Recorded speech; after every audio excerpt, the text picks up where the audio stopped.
Party की सरकार तो आगरा में एक म्यूजियम बना रही थी औरंगजेब के नाम पर। हमने कहा म्यूजियम औरंगजेब के नाम पर नहीं बन सकता, आगरा का म्यूजियम छत्रपति शिवाजी के नाम पर बनेगा और छत्रपति शिवाजी म्यूजियम आज आपके आगरा में बन रहा है। भाइयों बहनों, सपा हो, लोकदल हो, बहुजन समाजवादी पार्टी हो या कांग्रेस, ये सभी लोग जन आस्था के साथ तो खिलवाड़ करते ही थे, जनता को सुविधाओं से वंचित भी रखते थे। विकास कार्य ठप पड़े थे। विकास का मतलब सफाई का विकास, नौजवानों को रोजगार का मतलब सफाई को ही सारा चला जाता था, आगरा वंचित रह जाता था। आज तो आगरा को वायु सेवा से भी जोड़ दिया गया है। आज तो आगरा में मेट्रो का काम भी हो रहा है। अब तो हम लोगों ने आगरा में गंगा जल उपलब्ध करवा दिया है और भाइयों बहनों, हर घर नल की योजना, हर घर में शुद्ध पेयजल उपलब्ध कराने की कार्रवाई भी हमारी सरकार बहुत शीघ्र करने जा रही है।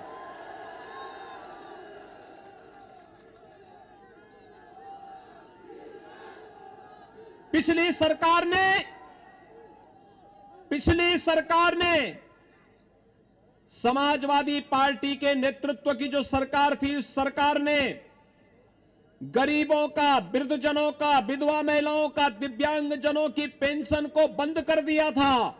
हमारी सरकार 1 करोड़ वृद्धजनों को, विधवा महिलाओं को, दिव्यांगजनों को 12,000 रुपए सालाना पेंशन की सुविधा उपलब्ध करवा रही है। ये हमारी गरीब कल्याण की योजना को प्रदर्शित करता है।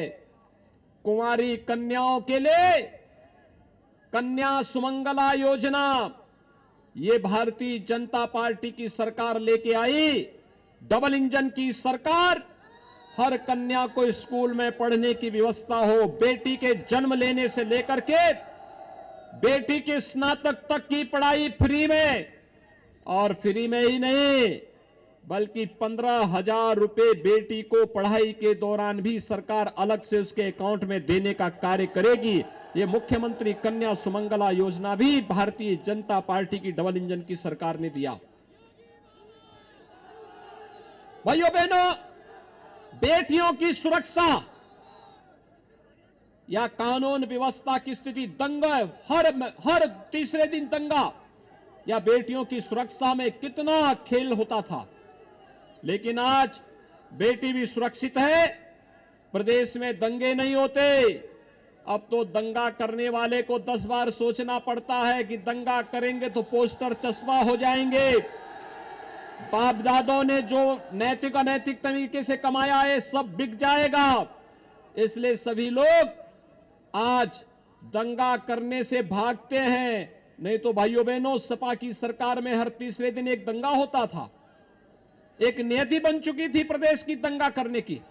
और इसलिए आज हम सब आए हैं आपके बीच में आपसे कहने के लिए, मात्र भारतीय जनता पार्टी एक पार्टी है जो गांव, गरीब, किसान, नौजवान, महिलाएं और समाज के प्रत्येक तबके के हितों के लिए कार्य करने के लिए पूरी प्रतिबद्धता के साथ कार्य कर रही है। और भाइयों बहनों, भारतीय जनता पार्टी की सरकार है जो आस्था का भी सम्मान कर रही है। प्रत्याशियों की सूची आप देखें, कैसे कैसे लोगों को समाजवादी पार्टी और बहुजन समाजवादी पार्टी और कांग्रेस में एक होड़ लगी है, ऐसे लोगों को प्रत्याशी देने की जिनकी आपराधिक पृष्ठभूमि है। याद करिए, मुजफ्फरनगर का दंगा भी हुआ था और मुजफ्फरनगर के दंगे से समाजवादी पार्टी की टोपी पूरी रंगी हुई है। उन निर्दोष किसानों का, उन निर्दोष जाति युवकों का, गौरव और सचिन नाम के उन निर्दोष नौजवानों के खून से रंगे हुए समाजवादी पार्टी के हाथ। एक तरफ मुजफ्फरनगर के दंगों से इनके हाथ रंगे हुए हैं और दूसरी तरफ राम भक्तों पर गोली चलाने का भी पाप इनके ऊपर लगा हुआ है। इन लोगों को जब अवसर मिला, इन्होंने प्रदेश को दंगों की आंख में झोंकने का कार्य किया। प्रदेश के विकास की योजनाओं पर बंदर बांट करने का कार्य किया। प्रदेश के विकास को इन लोगों ने पूरी तरह से प्रदेश को बर्बाद करने के लिए कोई भी ऐसा जो भी षड्यंत्र हो सकता था, उस षड्यंत्र के हिस्सेदार सपा और बसपा अपने अपने समय में रही है। और इसलिए भाइयों बहनों, आज हम सब आपके बीच में आए हैं। भारतीय जनता पार्टी की डबल इंजन की सरकार है। प्रधानमंत्री मोदी जी के नेतृत्व में आज पूरा देश विकास की एक नई ऊंचाइयों की ओर तेजी के साथ बढ़ रहा है। भारत दुनिया के अंदर एक महाताकत के बनकर के उभर रहा है। हर गरीब को, हर किसान को, हर नौजवान को और महिला को आज सम्मान मिल रहा है। और आप देख सकते हैं, हर गरीब को शासन की योजना के साथ जोड़ने के लिए प्रधानमंत्री किसान सम्मान योजना किसानों के लिए हो, गरीबों को उनकी उपज का दाम देने का हो, फूड प्रोसेसिंग सेंटर के रूप में आलू प्रोसेसिंग के लिए अलग अलग यूनिट लगाने की कार्रवाई हो। अभी हम लोगों ने मथुरा में लगाया है, एक बहुत बड़ा उद्योग लगाया है, जहां 1 लाख मीट्रिक टन आलू की प्रोसेसिंग हर साल होगी। किसान को अच्छा दाम मिलेगा और किसान खुशहाल होगा। प्रदेश के 2,54,00,000 किसान भाइयों बहनों प्रधानमंत्री किसान सम्मान निधि का लाभ प्राप्त कर रहे हैं। प्रदेश के अंदर किसानों की कर्ज माफी का कार्य भारतीय जनता पार्टी की डबल इंजन की सरकार ने किया था। और यही नहीं, प्रदेश के नौजवानों के लिए 5 लाख नौजवानों को सरकारी नौकरी देने की कार्रवाई रही हो, या फिर 1,61,00,000 नौजवानों को रोजगार की सुविधा, यह केवल डबल इंजन की भारतीय जनता पार्टी की सरकार के ही द्वारा किया गया। पिछली सरकारें तो नौकरी निकलती थी, चाचा भतीजा और महाभारत के सारे रिश्ते उन नौजवानों के परिवारों से वसूली के लिए निकल पड़ते थे। प्रदेश के अंदर नौकरी के नाम पर लूट खसोट होती थी, ट्रांसफर पोस्टिंग के नाम पर केवल पैसा वसूला जाता था और तमाम प्रकार के माफियाओं को प्रश्रय देकर के अराजकता पैदा करवाने की पूरी छूट दी जाती थी। भाइयों बहनों, आज हम सब आपके बीच आए हैं आपसे कहने के लिए, भारतीय जनता पार्टी राष्ट्रवाद, सुशासन और विकास के मुद्दे पर इस चुनावी समर में आपके सामने है। कोरोना के कारण हम बड़ी बड़ी रैली नहीं कर पा रहे हैं, चुनाव आयोग ने रोक लगाई है। उस सब के बावजूद आपका उत्साह भारतीय जनता पार्टी के समर्थन में जो दिख रहा है, मैं विश्वास के साथ कह सकता हूं, जो अपराधी और माफिया सपा बसपा का प्रत्याशी बनकर के जनता को धमकाने का कार्य कर रहे हैं, वे लोग याद कर ले, 10 मार्च की तिथि जब परिणाम आएंगे, भारतीय जनता पार्टी प्रचंड बहुमत के साथ सरकार बनाएगी, तो फिर माफियाओं के खिलाफ कार्रवाई का अभियान और बुलडोजर चलने का अभियान फिर प्रारंभ हो जाएगा, फिर चलेगा। और उसी विश्वास के साथ मैं आपके बीच में आया हूं।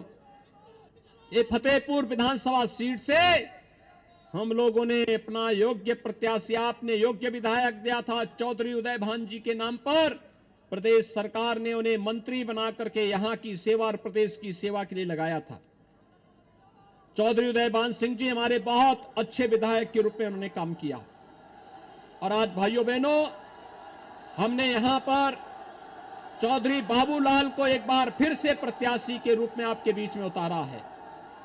चौधरी बाबूलाल एक युवा है और आपकी तरह युवा बनकर के कार्य करना चाहते हैं, उनके अंदर जज्बा है।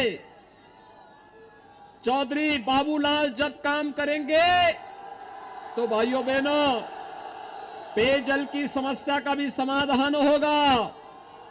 बालिका शिक्षा की समस्या के लिए हमने पहले ही कॉलेज दे दिया है, जमीन दे दीजिए, कॉलेज का निर्माण भी यहां पे हो जाएगा। तो कॉलेज के लिए हम पहले कॉलेज स्वीकृत करके यहां भेजे हुए हैं। आप लोग चौधरी बाबूलाल से सहमत हैं? कमल निशान पर सब वोट देंगे? दोनों हाथ उठा करके मेरे साथ बोलेंगे, भारत माता की, भारत माता की, भारत माता की। नमस्कार, मैं हूं मानक गुप्ता। अगर आपको हमारा ये वीडियो पसंद आया हो तो इसे लाइक और शेयर जरूर करें और हां, हमें सब्सक्राइब और फॉलो करना ना भूलें ताकि आप देश और दुनिया की कोई खबर मिस ना करें। तो जुड़े रहिए हमारे साथ और देखते रहिए न्यूज़ 24।